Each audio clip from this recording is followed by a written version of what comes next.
Hello everyone, welcome back to another video on Python basics. अभी तक हम data type, input, print, if else conditional statement cover कर चुके हैं। आज के सेशन में जो हम स्टार्ट करने वाले हैं वो है लूप्स। देखिए, पाइथन में दो तरह के लूप्स होते हैं, एक होता है फोर लूप और एक होता है व्हाइल लूप। आज जो हम डिटेल में कवर करेंगे वो है फोर लूप्स और नेक्स्ट सेशन में हम कवर करेंगे व्हाइल लूप। ठीक है, स्टार्ट करते हैं without wasting time. So starting with for loop. अब लूप क्या है?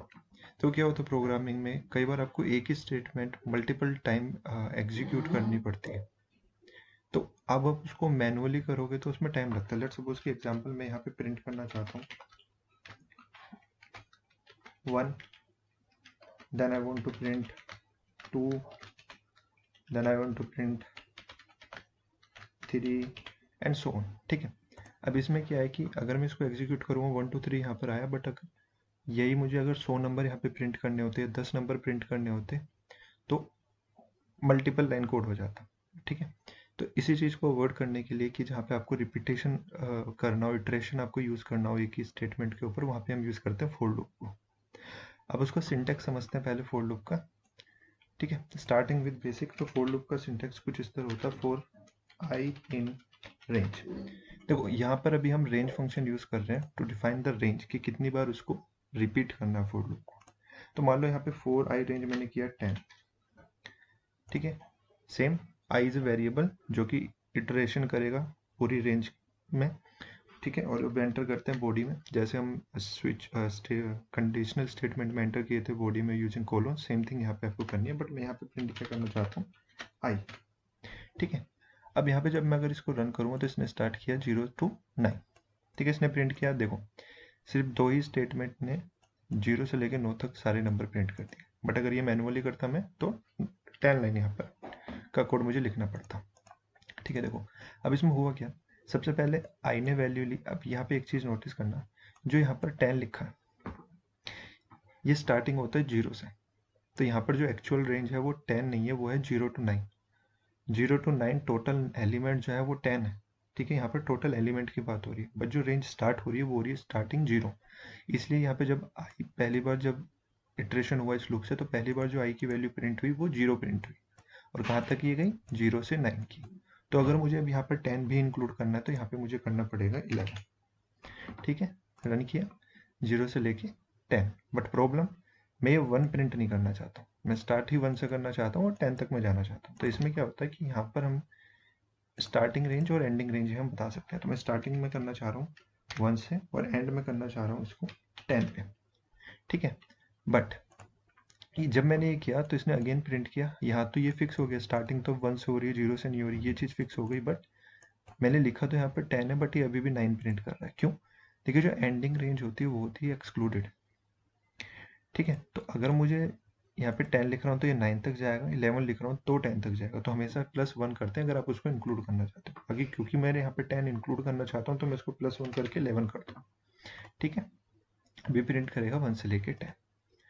अब यहाँ पे आता है स्टेप साइज। बाय डिफॉल्ट जो स्टेप साइज होता है 1। तो स्टेप साइज यहाँ पे हम इस तरह लिखते हैं, 1 starting comma ending comma step size. So by default यहाँ पे 1 है। अगर मैं 1 ना भी लिखूँ तो भी ये वर्क करेगा, और 1 लिख भी दूँ तो भी सेम ही आउटपुट देगा। बट वट अगर मैं यहाँ पे स्टेप साइज चेंज कर दूँ, मान लो मैं स्टेप साइज 1 की जगह यहाँ पे 2 करना चाहता हूँ, तो अब ये क्या प्रिंट करेगा, 1 3 5 7 9। क्यों? स्टार्टिंग किया इसने 1 से, प्रिंट किया उसको, फिर 2 का स्टेप साइज लिया इसने, 2 को स्किप किया, आई की वैल्यू 3 आई, उसने आई को प्रिंट किया। ठीक है, तो आई यहाँ पे वेरिएबल है, एक एक वैल्यू यहाँ से पिक करता है और इस हिसाब से वो यहाँ पे आउटपुट देता है हमें। ठीक है, तो ये हुआ basic syntax of for loop. अब इसमें आगे बढ़ते हैं। मान लो कि यहाँ पे मेरे पास एक स्ट्रिंग है, कंसेप्ट मेनिया, उसके अंदर मैंने वैल्यू स्टोर की हुई है। ठीक है, तो ऐसा नहीं कि फॉर लूप आप हमेशा रेंज से ही कर सकते हो, आप डायरेक्ट भी फॉर लूप को एग्जीक्यूट कर सकते हो किसी भी स्ट्रिंग में, लिस्ट में, टपल में, डिक्शनरी में। कैसे? यहाँ पे एक स्ट्रिंग है कंसेप्ट मेनिया। अब मैं यहाँ पे क्या करना चाह रहा हूँ, अभी देखो जब मैंने आपको स्ट्रिंग मैनिपुलेशन पढ़ाया था तो मैंने बताया था कि मान लो अगर मुझे सी प्रिंट करना है, खाली इस पूरी स्टेटमेंट से अगर मुझे सी प्रिंट करना है तो मैं क्या करूँगा, print x square bracket 0, because C का जो इंडेक्स वैल्यू है वो है 0। ठीक है, तो यहाँ पे मैंने रन किया, इसने प्रिंट किया सी, सॉरी डबल पी, तो यहाँ पे इसने प्रिंट किया सी। बट लेट सपोज मैं सी अलग से प्रिंट करना चाहता हूँ, ओ अलग से, एन अलग से, सी अलग से, अगेन मुझे फिर multiple print x0 x1 x2 x3 लिखना पड़ेगा। तो इस केस में हम क्या करेंगे, अगेन यहाँ पे फोर लूप अप्लाई करेंगे। देखिए ये चीज़ मैं स्ट्रिंग मैनिपुलेशन पहले ही वीडियो में कवर कर चुका हूँ, ठीक है, अगर कोई डाउट है तो उस वीडियो को पूरा देख लेना। बट फिलहाल यहाँ पे इंडेक्स वैल्यू सी का 0 है, इसलिए मैंने यहाँ प्रिंट किया। अगर मैं ओ प्रिंट करना चाहता हूँ तो मुझे यहाँ 1 करना पड़ेगा, ठीक है। अब मैं क्या करने वाला हूँ, यहाँ पे लगाने वाला हूँ फोर लूप।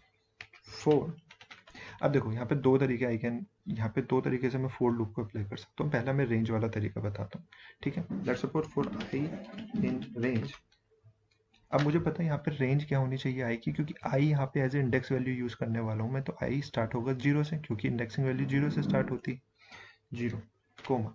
अब मुझे यहाँ पे क्या करना पड़ेगा, लास्ट जो इसका है इंडेक्स वैल्यू, इसको फाइंड करना पड़ेगा। तो स्टार्टिंग 0 1 2 3 4 5 6 7 8 9 10 11 11 है, बट 11 इंक्लूडेड मुझे करना है, तो यहाँ पे लिखना पड़ेगा 12। अगर मैं 11 लिखूँगा तो 10 तक ही ये वैल्यू जाएगी, फिर ये ए को प्रिंट नहीं करेगा। अभी मुझे ए को इंक्लूड करना है और वो उसकी इंडेक्स वैल्यू है, तो यहाँ पे मुझे लिखना पड़ेगा 11। वेट, 0 1 2 3 4 5 6 7 8 9 10 11, सॉरी इट इज 12, ठीक है। अब यहाँ पे क्या किया, एंटर किया हमने, प्रिंट। अब आई इंडेक्स की तरह प्रिंट कर रहा है, तो एक्स स्क्वायर ब्रैकेट आई, ठीक है। पहले ये क्या करेगा, आई 0 लेगा और यहाँ पे आई की 0 रखेगा, तो एक्स 0 सी को प्रिंट करेगा। उसके बाद आई की वैल्यू इंक्रीज होगी, इंक्रीमेंट बाय 1, यहाँ पे बाय डिफॉल्ट 1 स्टेप साइज है, तो वो आई की वैल्यू 1 होगी। फिर ये क्या करेगा यहाँ पे x1, तो x1 क्या होगा, ओ। तो अभी अगर मैं इसको रन करूँ तो इसने प्रिंट किया कंसेप्ट मेनिया, ठीक है। बट अगेन ये तो एक छोटी सी स्ट्रिंग थी, अगर ये एक लार्ज स्ट्रिंग होती है, पैराग्राफ होता है और मुझे उसका इंडिविजुअल प्रिंट करना होता तो कैसे करते हैं, तो उस केस में हम क्या करते हैं, मैंने स्ट्रिंग वाले चैप्टर लेसन में भी एक फंक्शन बताया था, लेंथ फंक्शन, सो हम यूज करते हैं यहाँ पे len, length of which function, x, ठीक है। तो अभी भी क्या प्रिंट करेगा, ये सेम चीज। तो इसने ऑटोमेटिकली क्या किया, स्टार्टिंग विद 0 इंडेक्स, और मैंने जो एंडिंग इंडेक्स की जो रेंज दी थी वहां पे मैंने लिख दिया लेंथ ऑफ x, जो भी x की लेंथ है उसको यहाँ पर लिख दो, ठीक है। ये यहाँ पे क्लियर हुआ, ठीक है। तो दो मेथड हमारे पास है, या तो मैं इसको कैलकुलेट करूँ लास्ट वैल्यू, स्टार्टिंग तो 0 से होगा, बट अगर मुझे लास्ट वैल्यू काउंट करनी है, एक तो मैं मैनुअली काउंट करूँ, दूसरा मैं यहाँ पे क्या कर सकता हूँ, एक लेंथ फंक्शन यूज कर सकता हूँ। बट अगेन भाई ये करना ही क्यों है, एक्स, उसमें एक चीज और हो रही है कि यहाँ पर आई मेरा as a index value use हो रहा है, तो यहाँ पे मुझे एक्स स्क्वायर ब्रैकेट आई लिखना पड़ रहा है, ठीक है। अब इसी चीज को मैं एक और तरीके से कर सकता हूँ, जिसमें आप डायरेक्टली फॉर लूप को इन फंक्शन से अप्लाई करते हो, जैसे कि सपोज फॉर आई इन यहाँ पे हम रेंज नहीं करते हैं, डायरेक्टली उस वेरिएबल का नाम लिखते हैं जिसमें आपको फॉर लूप अप्लाई करना। मुझे एक्स में करना है तो मैंने किया, ठीक है, फॉर आई इन एक्स, यहाँ पे रेंज लिख रहा हूँ, यहाँ पे मैं डायरेक्ट वेरिएबल का नाम लिख रहा हूँ, ठीक है। अब मैं यहाँ पे जब प्रिंट करूँगा तो एक चीज ध्यान रखना कि अब मुझे यहाँ पे प्रिंट पे एक्स स्क्वायर ब्रैकेट आई नहीं लिखना है। क्यों, आई यहाँ पर अब इंडेक्स वैल्यू की तरह काम नहीं कर रहा है, आई एज ए वैल्यू की ही तरह काम कर रहा है। तो जब स्टार्ट होगा तो आई की वैल्यू फर्स्ट होगी सी, यहाँ पे आई की वैल्यू है 0, फिर वो 0 के कोरस्पॉन्डिंग सी को पिक कर रहा है, फिर आई की वैल्यू यहाँ पे 1 है, उसके कोरस्पॉन्डिंग ओ को पिक कर रहा है, बट यहाँ पे आई की डायरेक्ट ही वैल्यू सी है, तो यहाँ पे मुझे क्या प्रिंट करना है, डायरेक्टली आई, ठीक है। रन, यहाँ पे आया कंसेप्ट मेनिया, सेम चीज, ये भी सेम आउटपुट दे रहा है, ये भी सेम आउटपुट दे रहा है, बट डिफरेंस देखिए, इसमें मुझे कहाँ से स्टार्ट करना, कहाँ पे एंड करना, वो भी डिफाइन करना पड़ रहा है, और उसके बाद प्रिंट में भी मुझे स्ट्रिंग मेथड यूज करना पड़ रहा है, एक्स स्क्वायर ब्रैकेट आई, क्योंकि आई यहाँ पे इंडेक्स वैल्यू की तरह काम कर रहा है। बट जब मैंने फोर लूप को डायरेक्टली स्ट्रिंग में अप्लाई किया, तो वहां पे क्या हो रहा है, I as a her element की वैल्यू, स्ट्रिंग की वैल्यू को ही पिक कर रहा है, वो इंडेक्स वैल्यू को रिप्रेजेंट नहीं कर रहा है। तो जब आई यहाँ पे इंडेक्स वैल्यू है ही नहीं, तो मुझे यहाँ पे एक्स स्क्वायर ब्रैकेट आई लिखने की भी जरूरत नहीं है, डायरेक्टली प्रिंट करूंगा मैं आई को, ठीक है। देखिए ये बेसिक डिफरेंस है, यहाँ पे इसको अंडरस्टैंड कर लिया तो फोर लूप बहुत ईजी हो जाएगा, ठीक है, कि रेंज के वक्त में आई की वैल्यू क्या है, और जब आप डायरेक्टली उसको किसी वेरिएबल में अप्लाई कर रहे हो तो क्या है, ठीक है। अभी मान लो एक और एग्जांपल यहाँ पे लेते हैं कि मैंने एक, देखो लिस्ट मैंने अभी पढ़ाया नहीं, बट यहाँ पे एग्जांपल ले रहा हूँ, ठीक है। लिस्ट को हम अलग से कवर करेंगे। लेट्स सपोज एक लिस्ट है मेरी y equals to square bracket, यहाँ पे मैं लिख रहा हूँ कंसेप्ट पहली वैल्यू, दूसरी वैल्यू में लिख रहा हूँ मेनिया, तीसरी वैल्यू में लिख रहा हूँ बाय, और नेक्स्ट वैल्यू में यहाँ पे लिख रहा हूँ मयंक। ठीक है, कोमा। तो यहाँ पे भी सेम चीज़ कि अगर मुझे एक एक वैल्यू प्रिंट करनी है तो मैं यहाँ पे प्रिंट करूँगा y स्क्वायर ब्रैकेट 0। तो यहाँ पे अगर मैं इसको प्रिंट करूँ तो इसने प्रिंट क्या किया, कंसेप्ट। अच्छा, डबल कोटेशन हो गया यहाँ पे। ठीक है, तो इसने जो भी इस पहले इंडेक्स पे जो वैल्यू रही उसको प्रिंट किया। तो अगर मैं सेम अगर एक एक वैल्यू को प्रिंट करना चाहूँगा तो टाइम लगेगा, तो डायरेक्टली यहाँ पे क्या करेंगे, वो फोर लूप। अब देखो मेरे पास फिर से दो ऑप्शन, या तो मैं ये करूँगा या इस तरह से अप्लाई करूँगा, बट मुझे पता है यार इसमें मुझे रेंज फाइंड करनी पड़ेगी। तो यहाँ पे 3 ही एलिमेंट है, 4 ही एलिमेंट है, तो मैं रेंज देख सकता हूँ, बट लेट्स सपोज कि बहुत ज़्यादा एलिमेंट हो तो रेंज नहीं है पॉसिबल करना। तो इस केस में मैं यहाँ पे क्या करूँगा, मैं सेकंड वाला तरीका यूज़ करूँगा। ईजी है, सिंटेक्स भी, और वो खुद ही से रेंज कहाँ से स्टार्ट करना है कहाँ पे एंड करना है वो ऑटोमेटिकली उसको देख लेगा, क्योंकि वो उसमें हम डायरेक्टली अप्लाई कर रहे हैं। तो मैं यहाँ पे क्या करूँगा, for I in y print again x y square bracket, i लिखने की जरूरत नहीं है क्योंकि आई यहाँ पे वैल्यू ही पिक कर रहा है। ठीक है, तो यहाँ पर आई मैं क्या करूँगा, डायरेक्टली आई को प्रिंट। तो अब यहाँ पे क्या होगा, कंसेप्ट मेनिया बाय मयंक। ठीक है, अब यहाँ पे नेक्स्ट आगे चलते हैं। अब देखो यहाँ पे मैं एक चीज़ बताता हूँ, दो तीन बेसिक स्टेटमेंट है जो हमें यूज़ करनी होती है फॉर लूप में। एक होती है ब्रेक, कंटिन्यू और पास। जैसे पास मैंने कंडीशनल स्टेटमेंट में भी बताया था कि कंडीशनल स्टेटमेंट एम्प्टी नहीं रह सकती है, तो उसमें हम पास लिख देते हैं ताकि जो इंटरप्रेटर जब उसको एग्जीक्यूट कर रहा है तो उसको स्किप कर सके। ठीक है, अब यहाँ पे उसको भी कवर करेंगे और यहाँ पर हम कंटिन्यू और ब्रेक को भी देखते हैं। लेट्स सपोज इसी को मैं एग्जांपल ले रहा हूँ कि मैंने पहले लिखा भाई for I in y print i. ठीक है, अब मैं यहाँ पे लिखना चाहता हूँ कि भाई जैसे ही मेरी आई की वैल्यू बाय हो तो मेरा जो फोर लूप है वो स्टॉप हो जाए। ठीक है, अब कैसे होगा, इनसाइड बॉडी मैंने क्या किया, if I equal double equals to, remember data type comparing के लिए डबल इक्वल्स टू आता है, और कंपेयर कर रहा हूँ मैं क्या, बाय। तो इस केस में एंटर करेंगे body of square bracket and यहाँ पे मैंने किया ब्रेक। ठीक है, अब देखो क्या होगा, ये एग्जीक्यूट करेगा, पहले आई की वैल्यू होगी कंसेप्ट, तो ये कंडीशन को चेक, अब आई की वैल्यू जब कंसेप्ट है इसकी बॉडी में एंटर करेगा और बॉडी में देखेगा क्या कंसेप्ट बाय के इक्वल्स है, नहीं, तो ये ब्रेक नहीं करेगा, डायरेक्टली क्या करेगा, प्रिंट आई। उसके बाद ये देखेगा मेनिया, क्या मेनिया बाय के इक्वल है, नहीं, तो अभी भी ब्रेक नहीं करेगा, प्रिंट करेगा मेनिया। उसके बाद ये आएगा सीधा बाय पे, थर्ड एलिमेंट पे, ये देखेगा कि बाय बाय के इक्वल है, कंडीशन हो गई ट्रू, तो इस केस में क्या होगा, ये होगा यहाँ पे ब्रेक। तो फोर लूप अब यहाँ पे ही ब्रेक हो जाएगा, तो ये प्रिंट नहीं करेगा आई को और ना आगे वो फोर लूप एग्जीक्यूट होगा। रन करते हैं, देखते हैं। ठीक है, देखो सिर्फ इसने प्रिंट किया कंसेप्ट और मेनिया, क्यों, क्योंकि जब इसने आई की वैल्यू बाय थी तभी जब हमने कंपेयर करी कंडीशन तो यहाँ पे इस फोर लूप ही ब्रेक हो गया। ठीक है, तो उसके बाद जब फोर लूप ही ब्रेक हो गया तो उसके बाद आपने क्या लिखा है, डजंट मैटर, वो एग्जीक्यूट ही नहीं होगा। ठीक है, ये तो हुआ ब्रेक। अब इसी में क्या होता है कि मैं कंसेप्ट मेनिया और मयंक प्रिंट करना चाहता हूँ, ये बाय प्रिंट नहीं करना चाहता हूँ। ठीक है, अभी ब्रेक वाले में क्या हुआ, जैसे ही बाय आया लूप मेरा स्टॉप हो गया, तो उसके आगे क्या वैल्यू डजंट मैटर, वो एग्जीक्यूशन स्टॉप हो गया फोर लूप का, फोर लूप एंड हो गया वहाँ पे। ठीक है, बट अगर अब मैं यहाँ पर इसको स्किप करना चाहता हूँ, मैं लूप को ब्रेक नहीं करना चाहता हूँ, मैं जस्ट चाहता हूँ कि जैसे ही बाय आए तो बाय को ये प्रिंट ना करे, स्किप करे इसको और सीधा मयंक पे जंप करे। तो यहाँ पे क्या करूँगा मैं, ब्रेक की जगह सीधा सिंपली मुझे करना है कंटिन्यू। तो अब यहाँ पे क्या करेगा, कंसेप्ट कंडीशन फॉल्स, तो प्रिंट आई करेगा। जैसे मेनिया आया अगेन कंडीशन फॉल्स, प्रिंट करेगा मेनिया को। जब यहाँ पर बाय आएगा तो ये कंडीशन ट्रू, तो कंटिन्यू में क्या करेगा, कंटिन्यू में ये प्रिंट नहीं करेगा उसको। ठीक है, ये स्किप कर देगा आगे की जितनी भी स्टेटमेंट यहाँ पे लिखी है। रिमेंबर जैसे ही आई बाय होगा, जैसे ही आई की वैल्यू बाय होगी तो ये कंटिन्यू करेगा, यानी इसके बाद की जितनी भी स्टेटमेंट है उस पर्टिकुलर आई की वैल्यू के लिए वो एग्जीक्यूट नहीं होगा, आई डायरेक्टली जंप करेगा नेक्स्ट वैल्यू पे। तो अगर इसको मैंने रन किया तो यहाँ पे देखो इसने क्या किया, प्रिंट कंसेप्ट मेनिया और मयंक। क्यों, आई जब कंसेप्ट था तो कंडीशन फॉल्स थी, प्रिंट किया इसने आई।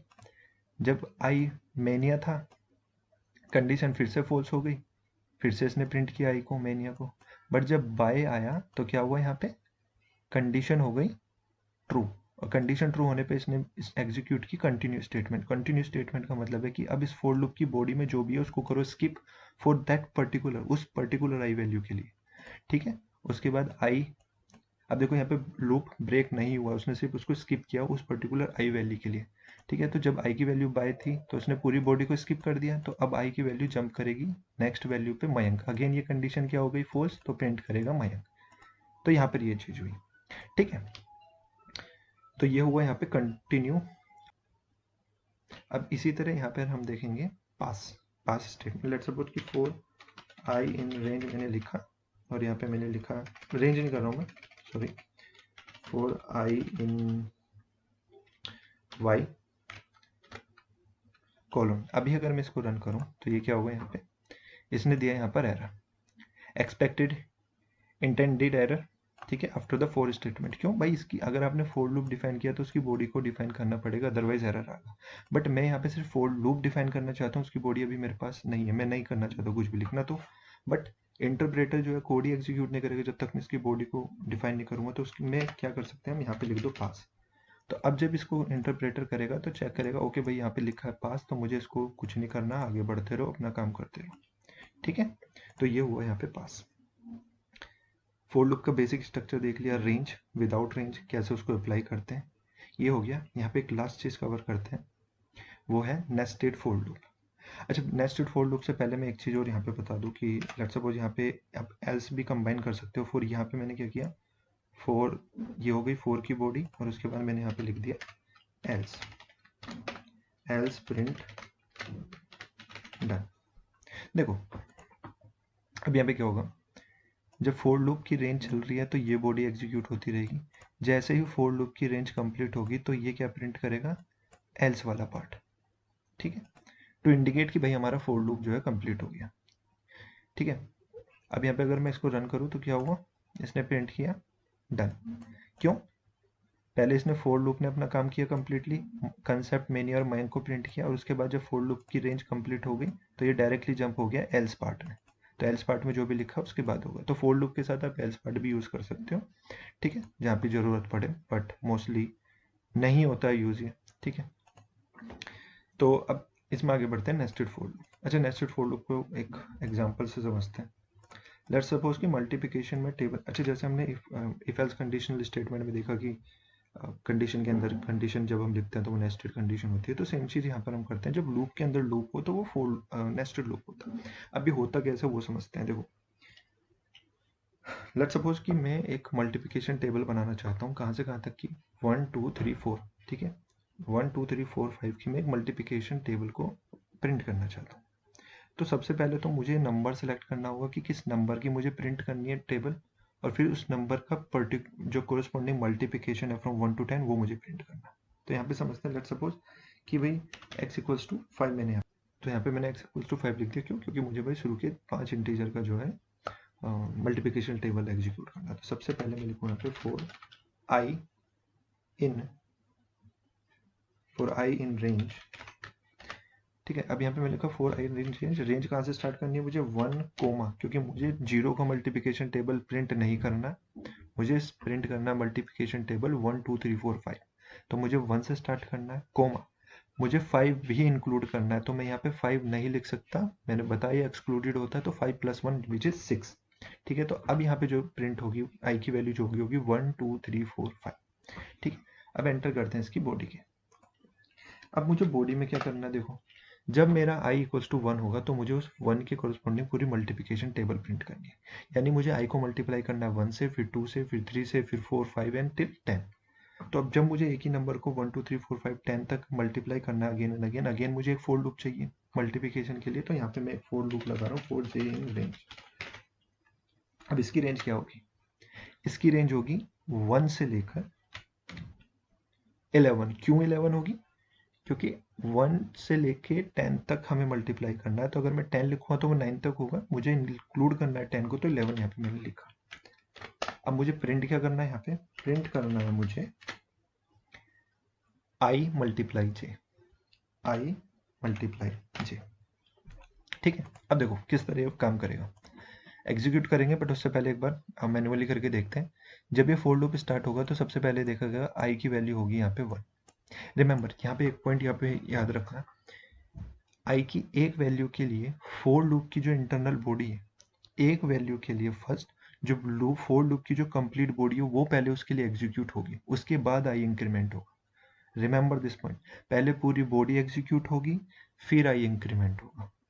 जब तक कंप्लीट उसकी बॉडी एग्जीक्यूट नहीं होगी आई की वैल्यू इंक्रीमेंट नहीं होगी। रिमेंबर, तो यहाँ पे क्या हुआ, जब स्टार्ट हुआ तो आई की वैल्यू थी 1, ठीक है। आई की वैल्यू 1 हुई तो अब एंटर करते हैं आउटर फोर लूप की बॉडी में। अब आउटर फोर लूप की बॉडी में जब हम आए तो हमें एक और लूप दिखा, ठीक है, जिस लूप की रेंज है जे की आई जे की रेंज है 1 to 11, ठीक है, और उसकी बॉडी के अंदर है प्रिंट आई मल्टीप्लाई जे। आई की वैल्यू यहाँ पे 1 होगी, उसके लिए ये बॉडी एग्जीक्यूट होगी जिसके अंदर हमारा एक, जिसकी बॉडी में हमारा एक और फोर लूप है। तो अब ये फोर लूप जे की हर वैल्यू के लिए एग्जीक्यूट होगा, कहाँ से लेके 1 से लेके 10 तक के लिए। जब जे की वैल्यू तो यहाँ पे देखो 1 होगी, हमें पता है आई की वैल्यू तो 1 है, अभी फिलहाल फिक्स है आई की वैल्यू 1 है और ये 1 ही रहेगी जब तक inner for loop completely execute नहीं होगा, तब तक आई की वैल्यू इंक्रीमेंट नहीं होगी। तो यहाँ पे फिक्स है कि आई की वैल्यू 1 है। बट अभी जे की वैल्यू क्या होगी 1, जब जे की वैल्यू 1 होगी तो ये होगा 1 मल्टीप्लाई 1 प्रिंट करेगा, ठीक है, प्रिंट कर दिया। इनर लूप का बॉडी कंप्लीट एग्जीक्यूट हो गया तो अब जे की वैल्यू इंक्रीमेंट होगी 1 to 2। अब यहाँ पे आई 1 है, जे 2 हो गया है तो जे 1 मल्टीप्लाई 2 अब ये 2 प्रिंट करेगा। फिर ये ऐसे ही करते करते जे की वैल्यू 10 तक आएगा। अब देखो जैसे ही जे की वैल्यू 10 तक आएगा ये फोर लूप भी कंप्लीट हो गया, यानी आउटर लूप की जो बॉडी थी वो कंप्लीटली एग्जीक्यूट हो गई। जब i इक्वल्स टू 1 था उसके लिए कंप्लीट बॉडी एग्जीक्यूट हो गई आउटर फोर लूप की, तो अब i की वैल्यू होगी इंक्रीमेंट टू 2। जब i की वैल्यू अब इंक्रीमेंट होगी 2, अगेन ये full inner for loop full फिर एग्जीक्यूट होगा 1 से लेके 10 तक, बट इस टाइम पे i की वैल्यू क्या होगी यहाँ पर 2। तो 2 मल्टीप्लाई 1, 2 मल्टीप्लाई 2, 2 मल्टीप्लाई 3, कंप्लीट होने पर i की वैल्यू होगी 3। फिर जब i की वैल्यू 3 होगी फिर ये फोर लूप कंप्लीटली एग्जीक्यूट होगा फ्रॉम फोर जे की वैल्यू 1 से लेके 10। तो अगर मैं इसको रन करूँ, ठीक है, वेट सॉरी यहाँ पे मैं इन लिखना भूल गया, तो यहाँ पर आएगा इन। और एक और चीज़, जब मैंने यहाँ पे x इक्वल्स टू 5 लिखा है तो मुझे यहाँ पे 6 लिखने की जरूरत नहीं है, तो इंस्टेड में यहाँ पे क्या करूँगा x प्लस 1, ठीक है, x प्लस मैंने यहाँ पे 1 कर दिया, ठीक है। सेम बात है 6 लिखा या मैंने x वैल्यू 1 लिखा, ठीक है। तो अब इस केस में अगर मुझे रेंज बढ़ानी भी है तो मुझे सिर्फ x की वैल्यू चेंज करनी है, ये ऑटोमेटिकली एडजस्ट हो जाएगा। तो जब मैंने इसको रन किया तो इसने क्या किया 1 2 3 4 5 6 7 10, उसके बाद इसने किया 2 4 6 8 10 12 16 8। बट अभी यहाँ पे एक प्रॉब्लम हो रही है कि टेबल तो देखो ये अच्छे से एग्जीक्यूट कर रहा है। जब i की वैल्यू 1 थी इसने i को 1 2 3 4 5 6 7 8 9 10 से मल्टीप्लाई किया। जब i की वैल्यू 2 थी तो जो j से मल्टीप्लाई उसकी 1 2 3 और यहाँ तक ये पूरा टेबल आया। बट अभी क्या हो रहा है सिंगल लाइन में एक आ रहा है। तो अभी मैं यहाँ पे एक चीज़ बताने वाला हूँ कि ऑटोमेटिकली जब आप एक प्रिंट स्टेटमेंट करते हो तो next print statement next line में जाती है। तो मैं यहाँ पे क्या बताने वाला हूँ कि भाई जब आप i मल्टीप्लाई j करो तो आपको नई लाइन में नहीं जाना आपको, बल्कि जो करंट लाइन है उसको एंड करना है स्पेस से। तो मैं यहाँ पे लिख रहा हूँ end equals to empty quotation. तो अब ये क्या करने वाला है, यहाँ पे स्पेस दे देता हूँ। तो अब ये पहले क्या कर रहा था 1 प्रिंट किया इसने, जब i मल्टीप्लाई j किया i 1 था j 1 था तो इसने क्या किया नेक्स्ट लाइन में प्रिंट किया नेक्स्ट वैल्यू को 2 को। तो अब मैं क्या कह रहा हूँ यहाँ पे इसने डायरेक्टली न्यू लाइन में एंड किया। तो मैंने बोला कि भाई जब आप इसको मल्टीप्लाई करो तो नेक्स्ट मल्टीप्लिकेशन आपको न्यू लाइन में नहीं लेनी है, बल्कि जो करंट लाइन है उसको आपको स्पेस से एंड करना है। और स्पेस से एंड करने के बाद जो नेक्स्ट प्रिंट स्टेटमेंट है उस स्पेस के बाद से ही कंटिन्यू करनी, ठीक है। तो अभी यहाँ पे ये हुआ। अब यहाँ पे प्रॉब्लम ये हुई कि अब ये सभी चीज़ को एक तरह करना है, बट मुझे क्या करना है कि एक नंबर एक पर्टिकुलर नंबर की मल्टीप्लिकेशन टेबल के बाद मुझे नेक्स्ट लाइन में जाना। तो यानी ये जो इनर लूप है जहाँ पे मेरा खत्म होगा, ये जो इनर लूप जहाँ पे एंड हो रहा है, इसके बाद मैं क्या करूँगा एक print slash double quotation back space 9 N में यहाँ पे यूज़ कर रहा हूँ न्यू लाइन। तो जब ये इसको प्रिंट कर देगा पूरी टेबल को, देखें जब ये कंप्लीटली इस टेबल को प्रिंट कर देगा तो नेक्स्ट जो स्टेटमेंट आई वो यहाँ पे न्यू लाइन। तो यानी एक आई की एक वैल्यू की टेबल को कंप्लीट करने के बाद आपको न्यू लाइन में जाना, फिर आई की नई वैल्यू की मल्टीप्लिकेशन टेबल के बाद आपको सेकेंड लाइन में जाना। तो अब यहाँ पे आप देखो दो टेबल हो गई 1 2 3 4 5 6 7 8 9 10 और यहाँ पे 2 की 3 4 और 5। तो इस तरह ही हुआ। अब देखो दो चीज़ यहाँ पे फिर से अंडरस्टैंड करना समझना कि जब मैं आई मल्टीप्लाई जे कर रहा था तो पहले क्या हो रहा था, ये 1 जो है 1 के बाद जो 2 है नेक्स्ट लाइन में जा रहा था, 3 नेक्स्ट लाइन में जा रहा था। अब मैंने यहाँ पे बोला जब आप i मल्टीप्लाई j करो तो आपको करंट लाइन को कहाँ करना है, एंड स्पेस से एंड करना है, तो इसलिए आपको दिखेगा कि 1 के बाद यहाँ पे स्पेस आया। सिमिलरली जब इसने i मल्टीप्लाई 2 को किया तो इसने 2 प्रिंट करने के बाद फिर से स्पेस के साथ एंड किया, ठीक है, एंड सो ऑन, वो यहाँ पे करता रहा। बट उसके बाद मैंने बोला कि भाई जब आपका एक पर्टिकुलर i के लिए जब टेबल एग्जीक्यूट हो जाए तो आपको एक न्यू लाइन से स्टार्ट करना है, ठीक है। तो स्लैश n मैंने यहाँ पे किया बैक स्टेप स्लैश एन की नई लाइन में जाने के लिए, नई लाइन में चला गया, फिर i की वैल्यू 2 आई, फिर से इस चीज़ को एग्जीक्यूट किया, फिर नई लाइन में चला गया, एंड सो ऑन, ठीक है। तो इसी नोट पे हमारा खत्म होता है फोर लूप कंप्लीटली, ठीक है। अच्छा, फोर लूप की और एप्लीकेशन है, जब हम टपल लिस्ट देखेंगे वहाँ पे भी हम उनको यूज़ करने वाले हैं, और basically in the end of इस पूरे कोर्स के एंड में हम प्रोग्राम भी बनाने वाले हैं, तो वहाँ पे भी हम यूज़ देखेंगे। फिलहाल यार इस चीज़ की प्रैक्टिस करना, एक प्रोग्राम बनाना जिसमें मल्टीप्लिकेशन टेबल तो नहीं प्रिंट करना, आप एक काम करना कि आप प्रिंट करना odd number and even number from 1 to 100, 1 to 100 के बीच में जितने भी इवन और ओड नंबर है उनको फोर लूप के यूज करके उसको प्रिंट करना, ठीक है। एंड करते हैं सेशन को यहाँ पे। यार प्लीज शेयर करना, सब्सक्राइब करना अपने फ्रेंड्स के साथ, ठीक है। Take care, bye bye.